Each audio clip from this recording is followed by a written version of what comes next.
Hello and welcome to I Can't Believe It's Not the Mouse, the podcast all about animated movies not made by the mouse. I'm your host, Octaviano, and if I sound a little weird today, it's because my throat's a little sore, and I don't want to say I'm sick necessarily, but I have been coughing.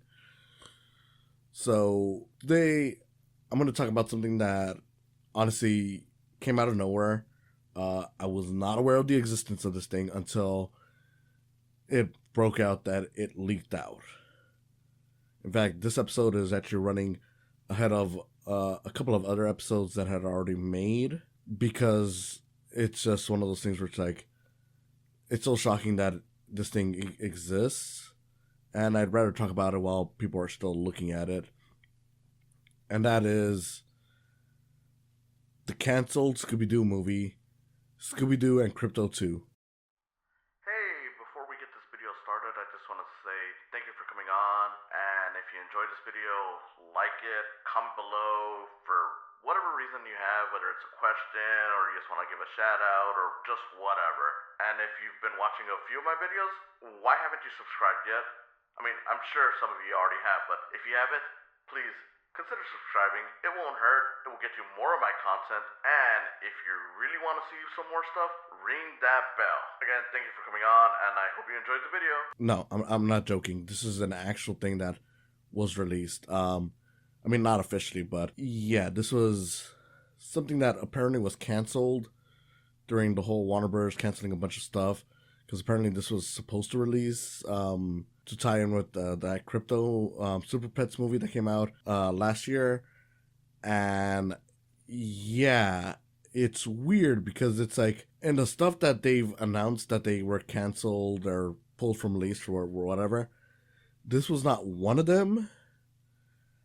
And it just makes you wonder, what else have they kept from us in terms of movies or specials or whatever that were finished, but for whatever reason pulled from release. Okay, not whatever reason, it's tax write-offs. But yeah, so this thing leaked out. The full movie, it's not even just clips, it's not even just like a still or concept art or anything. The full complete movie. So yeah, I could judge it as a full complete movie. And on that level, I say it's perfectly fine. It's not great. It's not something that you have to watch.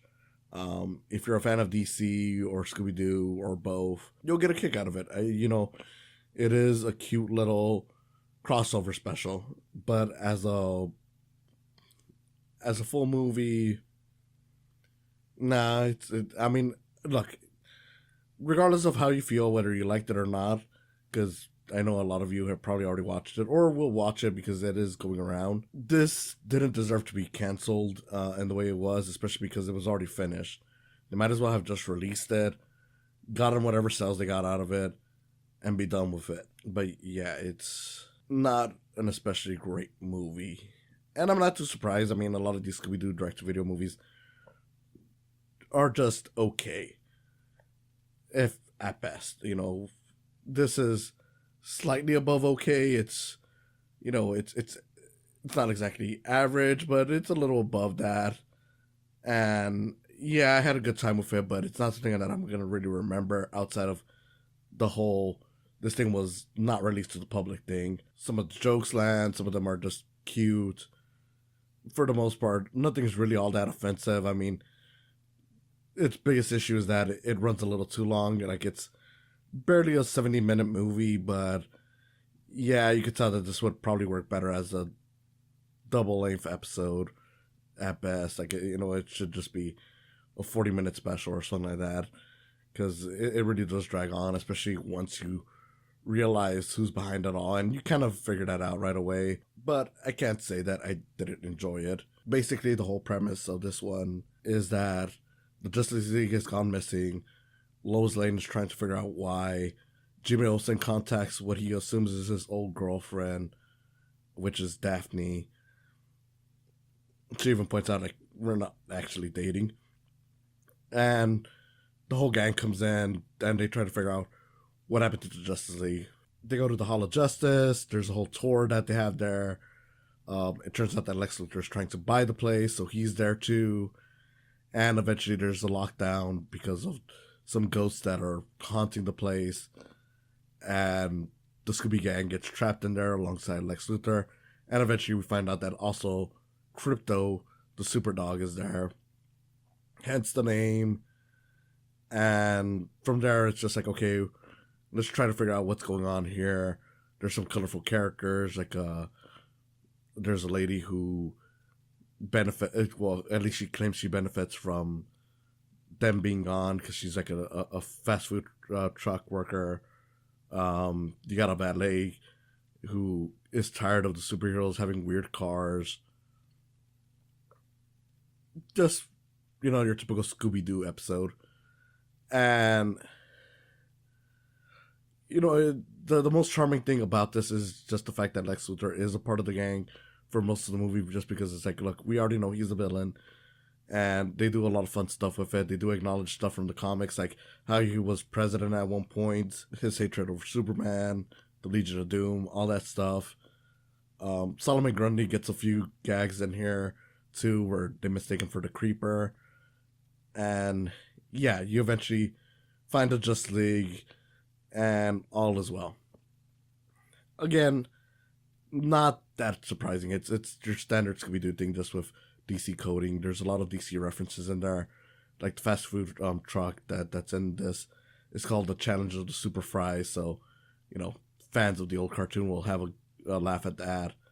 You get your jokes about like the Invisible Jet. Velma at one point removes her glasses right in front of Lois Lane and Jimmy Olsen, and they can't tell who she is. So you got your Superman with glasses joke there. All that simple stuff, and for the most part, it is just that. It's just a cute little Scooby-Doo with DC reference a thon, I guess if you want to call it that. Honestly, it's not an entirely complex movie. It's not anything that I could have seen on the big screen, but for what it's worth, it is fun. And like I said before, it really didn't deserve to be canceled, especially because I'm like, and granted, this is a testament to just how bad DC has been for the last decade or so, but I'd much rather watch this over some of the live action movies, just because at least it's cute and short. And on that route, I'm like, if you can find this, go ahead, watch it. If you're not a Scooby-Doo fan or a DC fan, you don't need to look for it. Unless you're the kind of person who loves lost media, then fine, by all means, look it up. But for the most part, this is really just a cute little distraction for anyone who likes either one of them or both of them.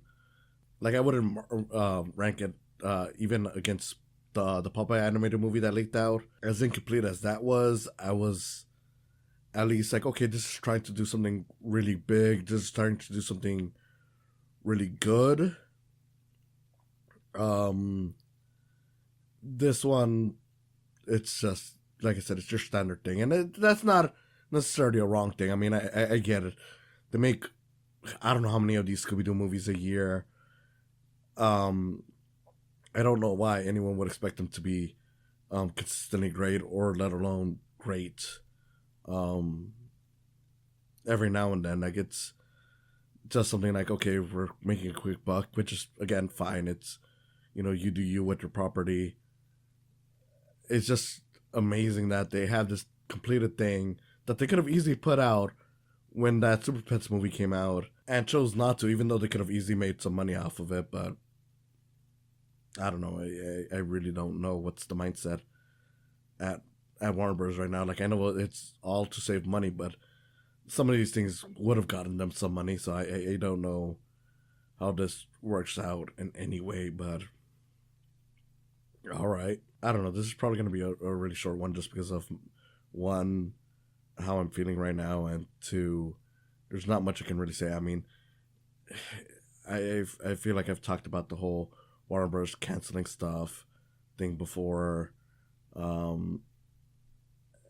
As a deleted movie, it's not that great. I mean, it's like, you got your fine voice work, you got your fine animation. It's not anything particularly stand out. So it's not like I don't have anything to talk about. It's just that nothing entirely noteworthy.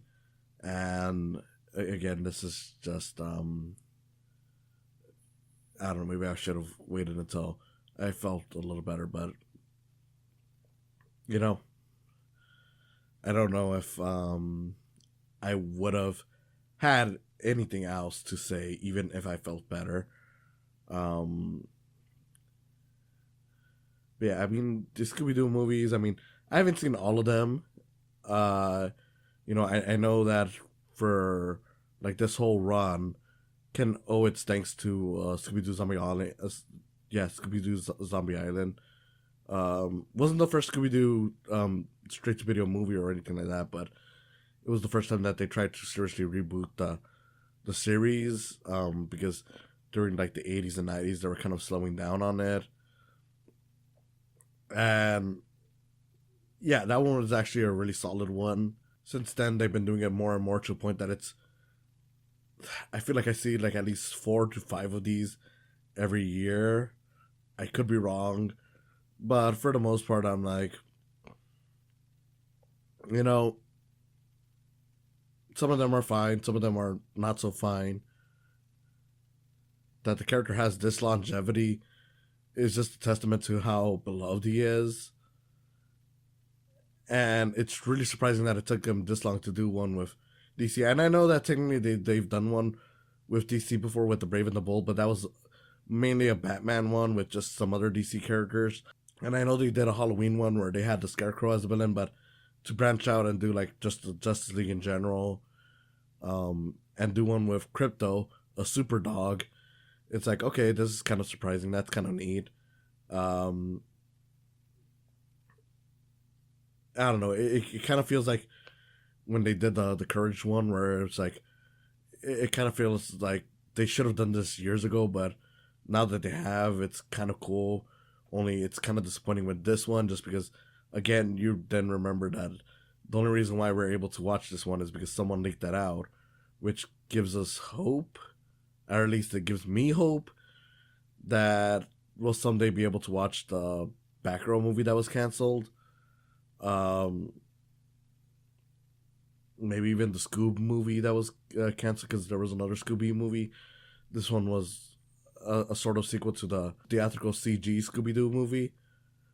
But who knows? The only thing I can say is that if you're a Scooby-Doo fan, go ahead. This is another one. You're going to have your charm.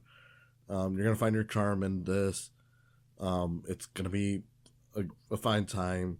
If you're a DC fan, again, it's got the cute jokes. It's not special, but look, we've gotten so little from DC over the years that it feels like this is a lot, even though it's not.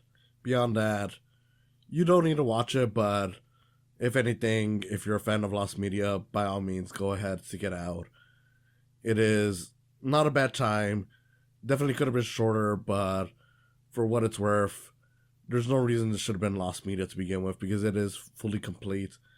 It's, again, like not like the Popeye movie where, that one was, even though it was a full movie, it was a storyboard, so it wasn't even animated. This one, I can't imagine anything needing to be done to put it out on the disc and just sell it. It's just like, why not just do that? It just blows my mind away. Okay, that's probably enough for my health. Yeah, Scooby-Doo and Krypto 2. It's a cute watch if you're a fan of either one or a fan of both. If you're a fan of Lost Media, go ahead, seek it out. Otherwise, you can watch anything else. It's not gonna, change the world or anything. Didn't deserve its fate, but I can't say that it's this lost treasure. So yeah, thank you for watching, and I hope to see you again next time. Hopefully in better health for myself. My glasses! I can't see a thing without my glasses. Thank you for coming on today. If you enjoyed this, please consider subscribing to my YouTube channel where you'll see video versions of these podcasts. And if you just want to listen to them, there's always the option of just following the podcast on their various sites, whether it's Spotify, Podbean, or Apple Podcasts. Whatever you choose, I hope you continue enjoying these. And if you want to support me even further than that, there's always the option of Patreon. With Patreon, even just $1 will get your name on the video versions of this and on other videos that I may do outside of these podcasts. A few dollars more gets you some behind the scenes info, and as this continues to grow, you'll find that there's more perks to it. So I hope you consider supporting me through Patreon as well. In any case, again, thank you for listening, and I hope you have a wonderful day.